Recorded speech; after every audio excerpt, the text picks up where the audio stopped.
जयकारा शेरा वाली का। बोल सच्चे दरबार की जय। चैत्र नवरात्रि का 8वां दिन भक्तों के लिए बेहद खास होता है। इस दिन माँ दुर्गा के 8वें स्वरूप माँ गौरी की पूजा की जाती है। माता गौरी को अन्नपूर्णा का रूप माना गया है, इसलिए अष्टमी तिथि पर माता गौरी के पूजा के साथ साथ माता अन्नपूर्णा की भी पूजा का विधान है। माता के पूजा से अखंड सौभाग्य एवं धन पुत्र सुख शांति की प्राप्ति होती है। तो आइए सुनते हैं माता अन्नपूर्णा की कथा को। एक समय की बात है, काशी निवासी धनंजय की पत्नी का नाम सुलक्षणा था।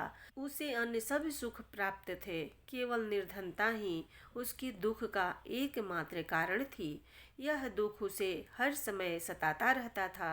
एक दिन सुलक्षणा पति से बोली, स्वामी आप कुछ उद्यम करो तो काम चले, इस प्रकार कब तक काम चलेगा। सुलक्षणा की बात धनंजय के मन में बैठ गई और वह उसी दिन विश्वनाथ शंकर जी को प्रसन्न करने के लिए मंदिर में जाकर बैठ गया और कहने लगा, हे देवाधिदेव विश्वेश्वर, मुझे पूजा पाठ कुछ आता नहीं है, केवल आपके भरोसे बैठा हूँ। इतनी विनती करके वह 2-3 दिन भूखा प्यासा मंदिर में ही बैठा रहा। यह देखकर भगवान शंकर ने उसके कान में अन्नपूर्णा अन्नपूर्णा अन्नपूर्णा इस प्रकार 3 बार कहा। यह कौन क्या कह गया, इसी सोच में धनंजय पड़ गया कि मंदिर से आते जाते ब्राह्मणों को देखकर पूछने लगा, पंडित जी अन्नपूर्णा कौन है। ब्राह्मणों ने कहा, तू अन्न छोड़ बैठा है, सो तुझे अन्न की ही बात सूझती है, जा घर जाकर अन्न ग्रहण कर। धनंजय घर गया, स्त्री से सारी बात कही। वह बोली, नाथ चिंता मत करो, स्वयं शंकर जी ने यह मंत्र दिया है, वे स्वयं ही खुलासा करेंगे, आप फिर जाकर उनकी आराधना करो। धनंजय फिर जैसा का तैसा मंदिर में पूजा में जाकर बैठ गया। रात्रि में शंकर जी ने आज्ञा दी और कहा, तू पूर्व दिशा में चला जा। वह अन्नपूर्णा का नाम जपता जाता और रास्ते में फल खाता, झरनों का पानी पीता जाता। इस प्रकार कितने ही दिनों तक चलता गया। वहाँ उसे चांदी सी चमकती वन की शोभा देखने में आई। सुंदर सरोवर देखने में या उसके किनारे कितनी ही अप्सराएं झुंड बनाकर बैठी थी, एक कथा सुनाती और सब मिलकर माँ अन्नपूर्णा इस प्रकार बार बार कहती थी। यह अगहन मास की उचैली रात्रि थी और आज से ही व्रत का प्रारंभ था। जिस शब्द की खोज करने वह निकला था, वह उसे वहाँ सुनने को मिला। धनंजय ने उनके पास जाकर पूछा, हे देवियों, आप यह क्या करती हो। उन सब ने कहा, हम सब माँ अन्नपूर्णा का व्रत करती हैं।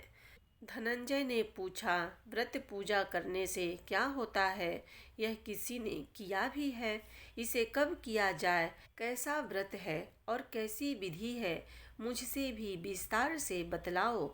वे कहने लगी, इस व्रत को सब कोई कर सकते हैं। 21 दिन तक के लिए 21 गांठ का सूत लेना चाहिए। 21 दिन यदि न बने तो एक दिन उपवास करें, यह भी न बने तो केवल कथा सुनकर प्रसाद लें। निराहार रहकर कथा कहें। कथा सुनने वाला कोई न मिले तो पीपल के पत्तों को रख, सुपारी या घृत कुमारी वृक्ष को सामने कर, दीपक को साक्षी कर, सूर्य, गाय, तुलसी या महादेव को बिना कथा सुनाए मुख में दाना न डालें। यदि भूल से कुछ पड़ जाए तो एक दिवस फिर उपवास करें। व्रत के दिन क्रोध न करें और झूठ न बोलें। धनंजय बोला, इस व्रत के करने से क्या होगा। वे कहने लगी, इसके करने से अंधों को नेत्र मिले, लूल्हों को हाथ मिले, निर्धन के घर धन आए, बांझिन को संतान मिले, मूर्ख को विद्या आए। जो जिस कामना से व्रत करे, माँ उसकी इच्छा पूरी करती हैं। वह कहने लगा, बहनों, मेरे पास भी धन नहीं है, विद्या नहीं है, कुछ भी तो नहीं है, मैं तो दुखिया ब्राह्मण हूँ, मुझे इस व्रत का सूत दोगी। हाँ भाई, तेरा कल्याण हो, हम तुम्हें अवश्य देंगी। ले, इस व्रत का मंगल सूत्र ले। धनंजय ने व्रत किया। व्रत पूरा हुआ तभी सरोवर में से 21 खंड की स्वर्ण सीढ़ी हीरा मोती जड़ी हुई प्रकट हुई। धनंजय जय अन्नपूर्णा कहता जाता था। इस प्रकार कितनी ही सीढ़ियां उतर गया तो क्या देखता है कि करोड़ों सूर्य से प्रकाशमान अन्नपूर्णा का मंदिर है। उसके सामने स्वर्ण सिंहासन पर माता अन्नपूर्णा विराजमान है। सामने भिक्षा हेतु शंकर भगवान खड़े हैं। देवांगनाएं चंवर डुलाती है। कितने ही हंसियार बांधे पहरा देती हैं।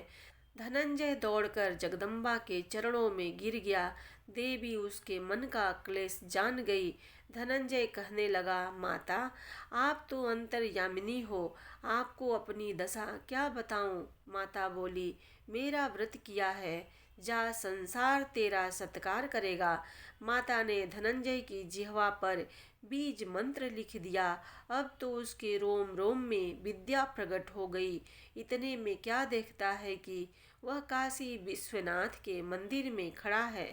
माँ का वरदान ले धनंजय घर आया। सुलक्षणा से सब बात कही। माता जी की कृपा से उसके घर में संपत्ति उमड़ने लगी। छोटा सा घर बहुत बड़ा गिना जाने लगा। जैसे शहद के छत्ते में मक्खियाँ जमा होती है, उसी प्रकार अनेक सगे संबंधी आकर उसकी बड़ाई करने लगे। कहने लगे, इतना धन और इतना बड़ा घर, सुंदर संतान नहीं तो इस कमाई का कौन भोग करेगा। सुलक्षणा से संतान नहीं है, इसलिए तुम दूसरा विवाह करो। अनिच्छा होते हुए भी धनंजय को दूसरा विवाह करना पड़ा और सती सुलक्षणा को सौत का दुख उठाना पड़ा। इस प्रकार दिन बीतते गए। फिर अगहन मास आया। नए बंधन से बंधे पति से सुलक्षणा ने कहलाया कि हम व्रत के प्रभाव से सुखी हैं, इस कारण यह व्रत छोड़ना नहीं चाहिए। यह माता जी का प्रताप है जो हम इतने संपन्न और सुखी हैं। सुलक्षणा की बात सुन धनंजय उसके यहाँ आया और व्रत में बैठ गया। नई बहू को इस व्रत की खबर नहीं थी। वह धनंजय के आने की राह देख रही थी। दिन बीतते गए और व्रत पूर्ण होने में 3 दिवस बाकी थे कि नई बहू को खबर पड़ी। उसके मन में ईर्ष्या की ज्वाला दहकने लगी। सुलक्षणा के घर जा पहुंची और उसने वहां भगदड़ मचा दी। वह धनंजय को अपने साथ ले गई। नए घर में धनंजय को थोड़ी देर के लिए निद्रा ने आ दबाया। इसी समय नई बहू ने उसका व्रत का सूत तोड़कर आग में फेंक दिया। अब तो माता जी का कोप जाग गया। घर में अकस्मात आग लग गई। सब कुछ जलकर खाक हो गया। सुलक्षणा जान गई और पति को फिर अपने घर ले आई। नई बहू रूठकर पिता के घर जा बैठी। पति को परमेश्वर मानने वाली सुलक्षणा बोली, नाथ, घबराना नहीं, माता जी की कृपा अलौकिक है। पुत्र कुपुत्र हो जाता है पर माता कुमाता नहीं होती। अब आप श्रद्धा और भक्ति से आराधना शुरू करो, वे जरूर हमारा कल्याण करेंगी। धनंजय फिर माता के पीछे पड़ गया। फिर वही सरोवर सीढ़ी प्रकट हुई। उसने माँ अन्नपूर्णा कहकर वह उतर गया। वहां जा माता जी के चरणों में रुदन करने लगा। माता प्रसन्न हो बोली, यह मेरी स्वर्ण की मूर्ति ले, उसकी पूजा करना, तू फिर सुखी हो जाएगा। जा, तुझे मेरा आशीर्वाद है। तेरी स्त्री सुलक्षणा ने श्रद्धा से मेरा व्रत किया है, उसे मैंने पुत्र दिया है। धनंजय ने आंखें खोली तो खुद को काशी विश्वनाथ के मंदिर में खड़ा पाया। वहां से फिर उसी प्रकार घर को आया। इधर सुलक्षणा के दिन चढ़े और महीने पूरे होते ही पुत्र का जन्म हुआ। गांव में आश्चर्य की लहर दौड़ गई। इस प्रकार उसी गांव के निसंतान सेठ के पुत्र होने पर उसने माता अन्नपूर्णा का मंदिर बनवा दिया। उसमें माता जी धूमधाम से पधारी, यज्ञ किया और धनंजय को मंदिर के आचार्य का पद दे दिया। जीविका के लिए मंदिर की दक्षिणा और रहने के लिए बड़ा सुंदर सा भवन दिया। धनंजय स्त्री पुत्र सहित वहां रहने लगा। माता जी के चढ़ावे में भरपूर आमदनी होने लगी। उधर नई बहू के पिता के घर डाका पड़ा, सब लूट गया। वे भीख मांग कर पेट भरने लगे। सुलक्षणा ने यह सुना तो उन्हें बुला भेजा, अलग घर में रख लिया और उनके अन्य वस्त्र का प्रबंध कर दिया। धनंजय, सुलक्षणा और उसका पुत्र माता जी की कृपा से आनंद से रहने लगे। माता जी ने जैसे इनके भंडारे भरे वैसे सबके भरे। प्रेम से बोलिए माता अन्नपूर्णा की जय।